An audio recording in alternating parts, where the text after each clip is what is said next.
আজ আমরা বাংলা বানানের আরও একটি নিয়ম নিয়ে হাজির হয়েছি। তো আজ যেটি শিখব সেটি হলো কুল অর্থাৎ কুলের দীর্ঘ উকার এবং কুল বানানে হ্রস্ব উকারের পার্থক্য নিয়ে। কখন আমরা দীর্ঘ উকার আর কখন হ্রস্ব উকার ব্যবহার করব এটি আজকে আমরা শিখব। তাহলে প্রথমত আসি কুল বানানটিতে আমাদের দীর্ঘ উকার আর কুল বানানে আমাদের হ্রস্ব উকার বিষয়টি। সাধারণত কুল বানানে আমরা দীর্ঘ উকার ব্যবহার করব তখনই যখন এটির অর্থটি এরকম প্রাধান্য পাবে, যেরকম কুল দ্বারা যখন আমরা কোনো সীমা বোঝাবো অথবা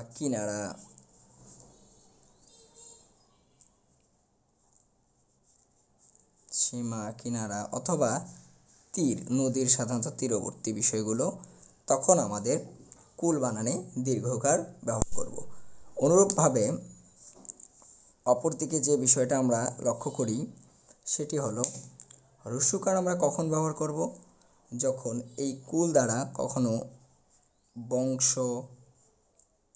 অথবা খাবার বিশেষ অর্থাৎ বড়ই, এটা একটি ফল বিশেষ, এটা বোঝাবে, তখন আমরা কুল বানানে হ্রস্ব উকার ব্যবহার করব।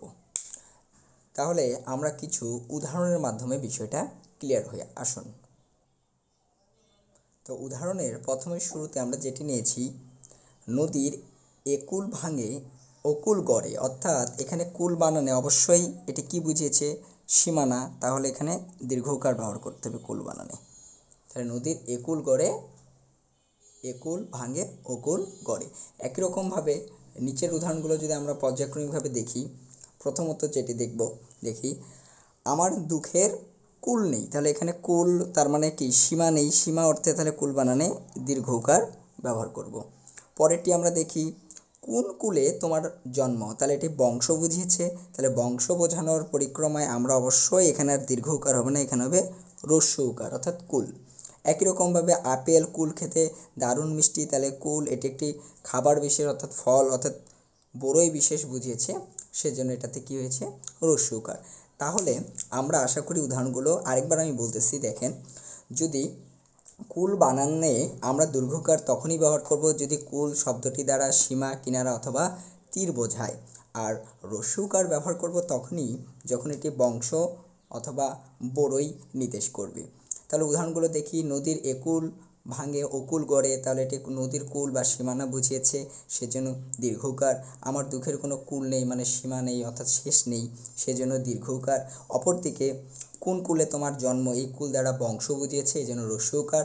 নিচের অংশটুকু আপেল কুল খেতে দারুণ মিষ্টি, তাহলে এখানে কুল অর্থাৎ বড়ই অর্থে কুল শব্দটি ব্যবহার করা হয়েছে, এই জন্য হ্রস্ব উকার। আশা করি আজকের আলোচনাটি সকলে বুঝতে পেরেছে। তো নেক্সট আমাদের সঙ্গে থাকবেন। তো সকলে ভালো থাকবেন। আল্লাহ হাফেজ।